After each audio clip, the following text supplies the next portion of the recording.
I am enthralled by this game.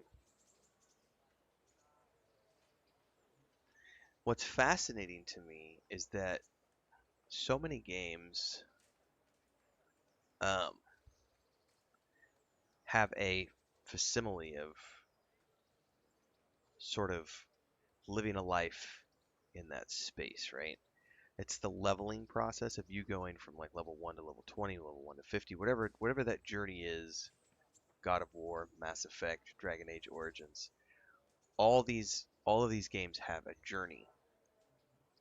Um, but to me, it always feels like a game because you know you're being confined to a, say, 60-hour, 40 to 60-hour experience is what you're going to get out of most big RPGs. There are exceptions to that rule. Witcher 3 is a good exception. Um, Baldur's Gate 3, good exception. You know, those are exceptions to the rule. There are lots of games I could be pointing out. It doesn't mean I don't love those games. I'm just only going to mention a couple here. Um, this game fascinates me because it treats you like a peasant, like a literal peasant. So it's not just the fact that you're level 1, it's the fact that you're a level 1 in a time where level 1's peasants were like, you were nothing. So the idea of you start off as the blacksmith's son. What do you know how to do? Nothing. You know how to run errands for your dad. You know how to help out in the smithy. You could probably smith some things on your own, you know, but you're still probably apprenticing or at the end of an apprenticeship, somewhere in there. But you know nothing else. So we find Henry starting off on his journey like fascinated with learning swordplay from this passing soldier who does mercenary work, but he also does training in the towns he goes through. He's like, yeah, I'll teach you some sword work. $350. Let's go to the field. I'll spend a couple hours with you. Um, it's and from there it's like you just start off. But like, what's fascinating to me is, for example, when you try to do archery in this game and you pull the bow back, right? It sways all over the place because you suck. Because you suck. So the only way to get rid of that is like, um, you have to get good with a bow. So you have to like, I'm here at the archery. I think I think I'm right in front of the archery. Yeah, I'm right here at the archery station because I'm training my archery. Because once you get to level 5, I've been told, I've been shown in some videos too how it works. But as you level up in this game, as you level your archery up, eventually you get better and the sway goes away. And you can actually start, you know, honing in on firing. Things like swordplay. Like right now, swordplay is extremely basic.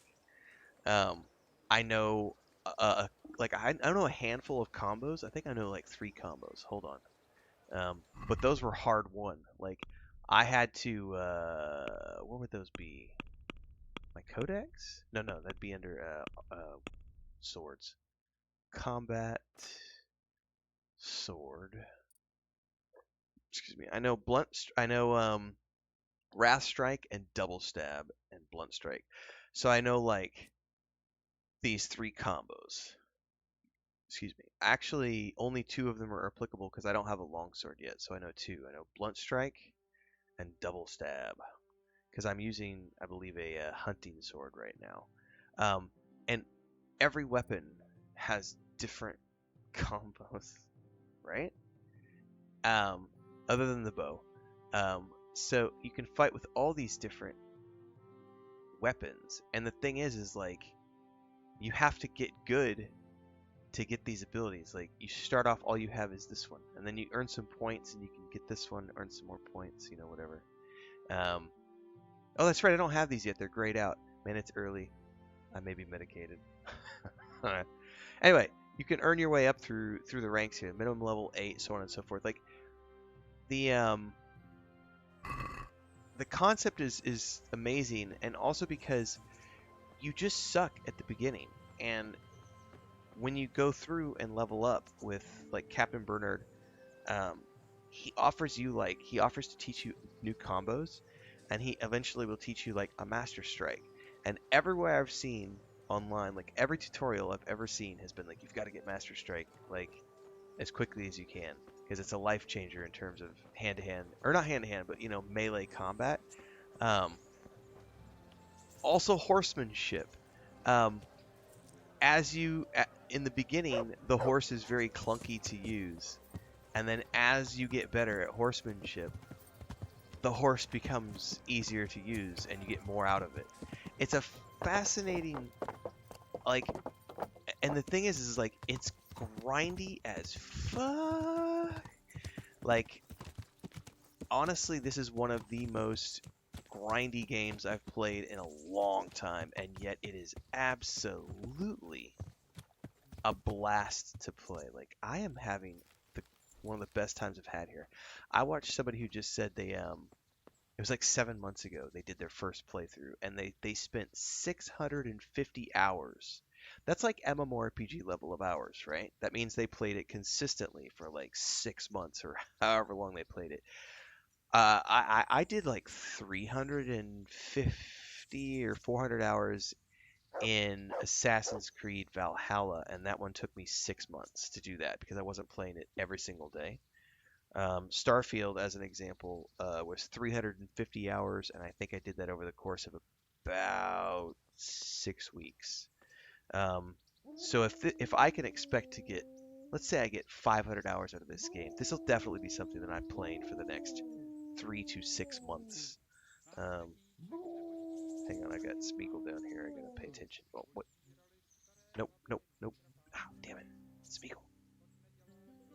Right there. Here, go ahead and give him to me.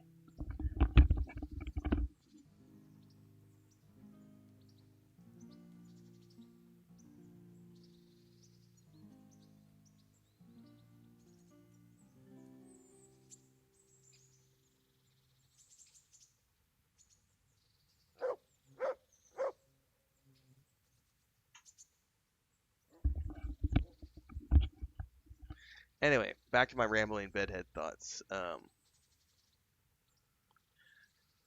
I've never played a game that felt so punishing at the beginning, but so rewarding when you accomplish these things, because it feels so good to get better at things in this game.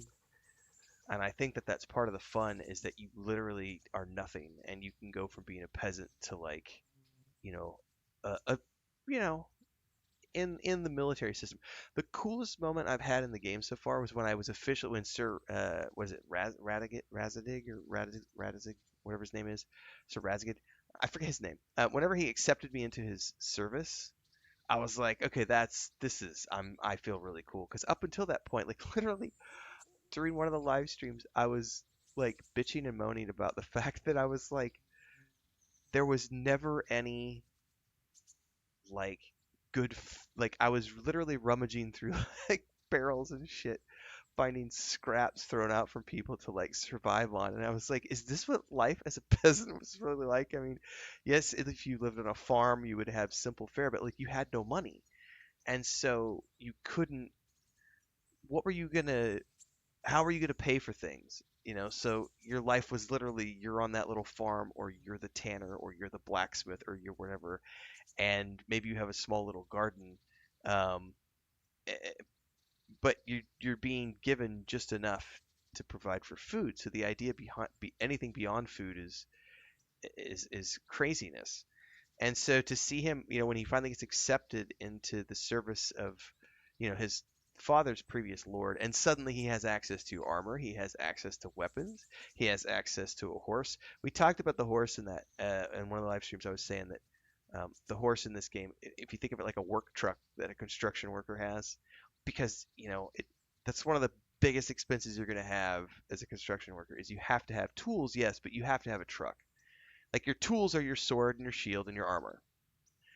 Your warhorse, on the other hand, that's how you get around. That thing needs gas, it needs maintenance, it needs new shoes slash tires, new whatever, all the kit for it and everything else. That was a serious investment to put into a soldier, into a knight, because the Lord had to pay for the raising, the upkeep, the training of all of the things that go into that mount. And then all of the work effort that goes into making the swords and the armors and the shields and the arrows and the bows that the soldiers are using, like all of that is, taxes and other things pay for that, right? But this game has been a fascinating look into medieval life as a peasant, and I have it's been a long time since I've felt like this immersed in a game. I play a lot of video games. Baldur's Gate 3 was a super fun experience. Starfield, I loved. Cyberpunk. I mean, I get different levels of immersion from different things. But this game has a hold of me, man. It's crazy. Training practice with let's look at combos. Let's just practice a little bit. And I love the fact that you can come out here and get skill points. If you want to Um, really hurt your opponent, it's no use just flailing at him and I hoping you get think lucky. I can't look at it right now because I'm in a tutorial, but I think my sword is like level 3 or something. And I've read online and everything else, like they said with archery at level 5, your bow starts swaying. At level 5, things get better across the board for all these different abilities. So I've literally just been worried about like grinding skill points. I strike from overhead. And Then the slash from earliest the parts of the side, game, I was like doing backswing low quests and So you like expect going me through to things and strike like from below, realizing, oh but then crap, I'm turn the sword and I'm strike running you with into the other combat on a side. regular basis and I'm getting Once my more. ass kicked. Defend. This sucks. What's going on here? Am I really bad at the game? And then I found out it's not that I'm Now, bad at the game, you it's that try it. other games have Right always from taught me above, that just Then from the right, as you level then up, slash. enemies The stop strikes doing have as to much follow damage quickly, and you one start after doing the other. more. As soon But as there's one never lands, really a you skill start the next. You have to keep progression, exactly to and the here there's a sequence, skill otherwise it won't progression come off. that's so Slash deep from above. that Slash once you from hit the that right. wall, Slash it's from like, below. oh wow, that's Go. I need to get good. So slash 3 times in a pattern. So we go up, right, down. So up. Hang on, I gotta lock onto them. So we go up slash right slash down slash. That's And it. one Try time. once more. One combo done. 1, 2, 3. Good. Again. 1, 2, 3. Oh, I screwed that one up. No, So no, see, they're no. pretty tricky to You have get to strike me done 3 times. perfectly. 3 times. 1, 2, 3. Ah, see, I screwed it up again. No. You have to strike me 3 times. 3 times. There we That's go. it. Try it once more. It's very methodical. All right. You can learn lots of similar techniques with every weapon. Train and practice. Now, if you sit here and practice enough, you'll level up your abilities, and it's just feels good. What am I at in sword? I'm level 4, so I'm 40% of the way. I think we're just gonna sit here and practice with him for a bit this morning during the early parts of the live stream so that I can get good at swordplay, because I don't want to be a simple peasant. I want to get better at horse riding and swordplay and archery. I really want to have a Robin Hood style build where I'm using like a long sword, like hand and a half, 2-hand long sword slash bastard sword with a good longbow. And I want to wear like leathers and, you know, I want to be able to have that medieval fantasy. Not being the Robin Hood type character, but I'm saying the Robin Hood type outfit that you'd be thinking of, like a man who lives in the woods, the ranger. So I'm going to work on that. It's been a fascinating experience so far. Let's get good.